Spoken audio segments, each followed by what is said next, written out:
And welcome to The Bottom Line, where we break down the most pressing economic and business stories of the day. Hungary and Slovakia are well known for their contentious stances in the EU, but this has been magnified by Ukrainian sanctions on Russian oil. The decision has triggered the two EU members.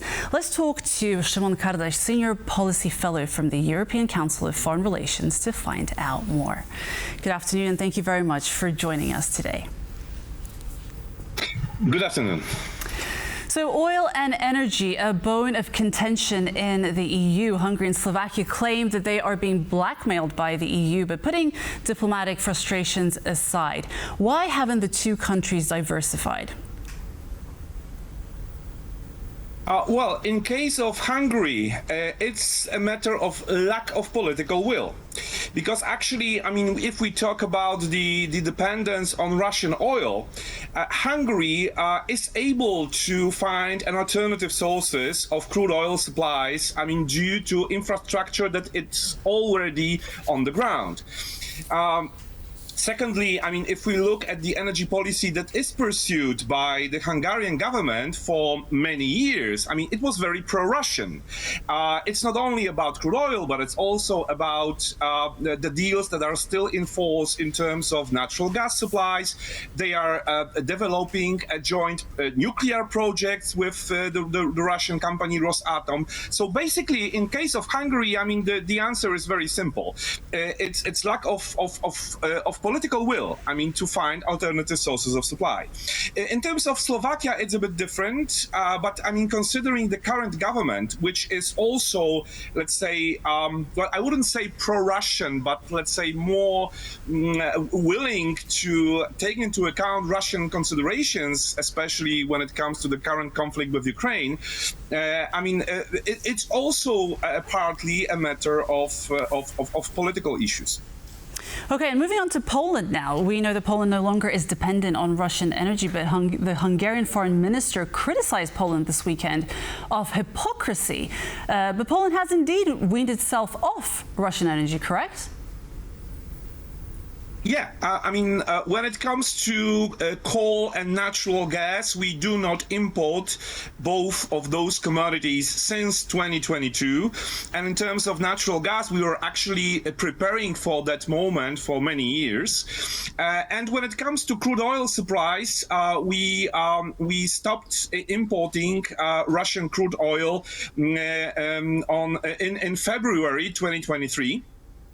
I mean, the only dependence that we still have when it comes to Russian energy import is related to some oil products. And to be more precise, it refers to LPG, but there are plans to stop importing it by the end of this year, and it's directly linked with the new package of sanctions that was adopted on the EU level. So basically, I mean, the level of Poland's dependence on Russian energy commodities is very, very low right now. I mean, comparing to the situation before the full-scale invasion of Ukraine.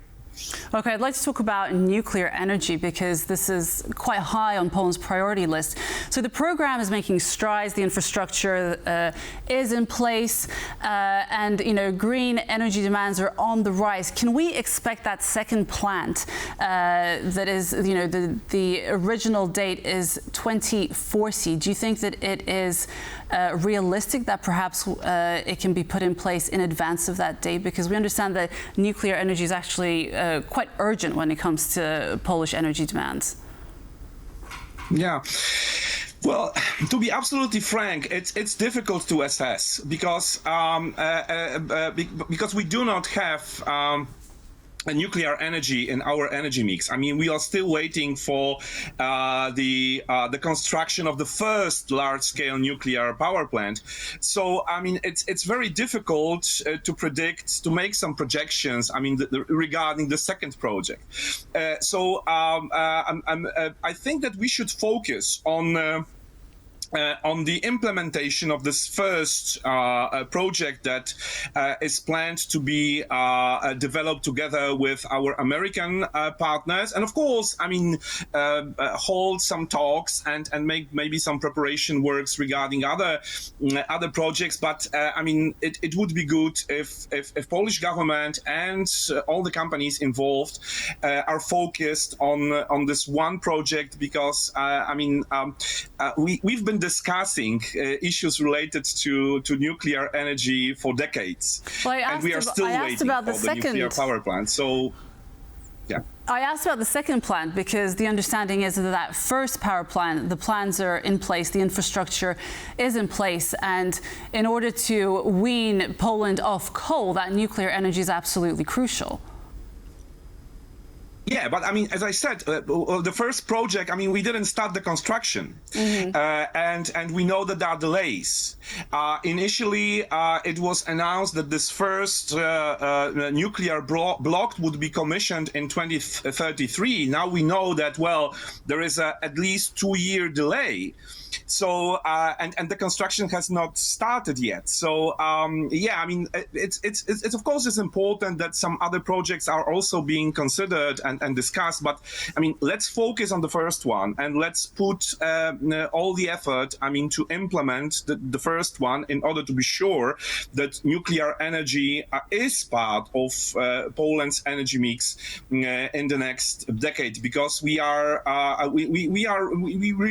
really need to focus on that, because when we'll start phasing out the power plants that are fueled by coal, one of the most serious challenges that Poland might face is the generation gap, and it might be quite serious early 30s. I mean, if we don't speed up the process of implementation of this first nuclear power plant. Okay, I wanted to just move on to this investment that we hear of, $16 billion by 2034. Poland's power grid operator, PSE, plans to invest this much money in order to build new high voltage power lines.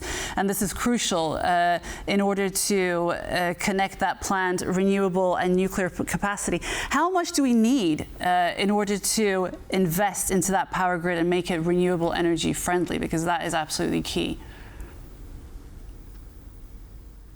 Well, investment in grids is just part of the story. Of course, we also need substantial investments in the expansion with respect to renewables, and here we know that it's not only the matter of money, especially when it comes to the wind generation, but it's also the matter of changing the legislation that would allow companies that are interested in the development of those projects to be able to develop them on the ground, because now we have a quite restrictive legislation that does not allow, I mean, to expand when it comes to onshore wind facilities.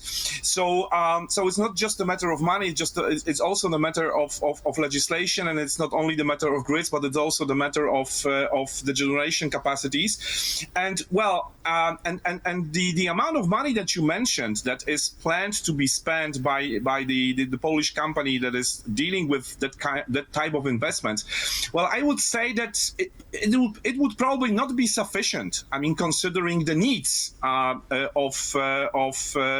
Poland in terms of the grids expansion and also the generation capacity. So it's good that there are plans of that kind, but I mean, in my view, it might not be sufficient considering, I mean, the scale of the challenge that we are facing. Well, I suppose this brings us to my next question, because we hear that Maciej Bukowski from Wice Europa says we actually need 2 trillion zloty for Poland's green investment, which I suppose is an umbrella term. There are a lot of things that come under green investment. But how and where will Poland source this funding from?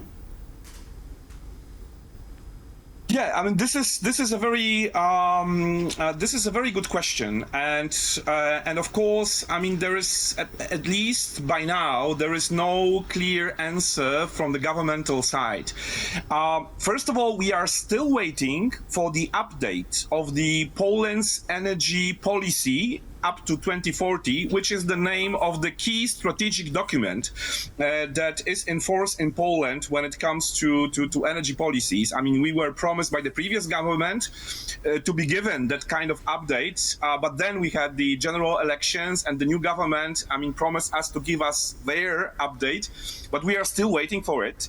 We are still waiting for the final draft of the National Energy and Climate Plan, which is also a very important document when it comes to, I mean, strategic thinking and strategic planning. So yeah, I mean, the expert community is presenting us with, I mean, very high figures, which show us, I mean, the scale of the challenge. And the sad news is that actually, I mean, from the governmental side, we do not hear, I mean, strict strategic signals in this respect, and it's badly needed, because otherwise, yeah, I mean, still the question regarding the cost of the energy transition is kind of an open one. We have different assessment, different calculations, but well, it would be good to have a clear signal from the governmental side, because it's the government and the state companies that would be, to a large extent, involved in the projects that are linked to the energy transition.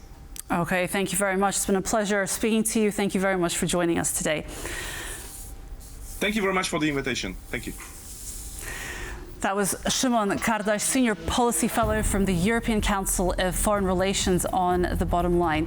For more business stories, check out tvpworld.com and tvpworld_com on X. Thanks so much for joining us on Business Arena. I was your host, Marie Cato. Join us again tomorrow at 5 p.m. CET on TVP World. But for now, don't go away. Coming up next, World Talks.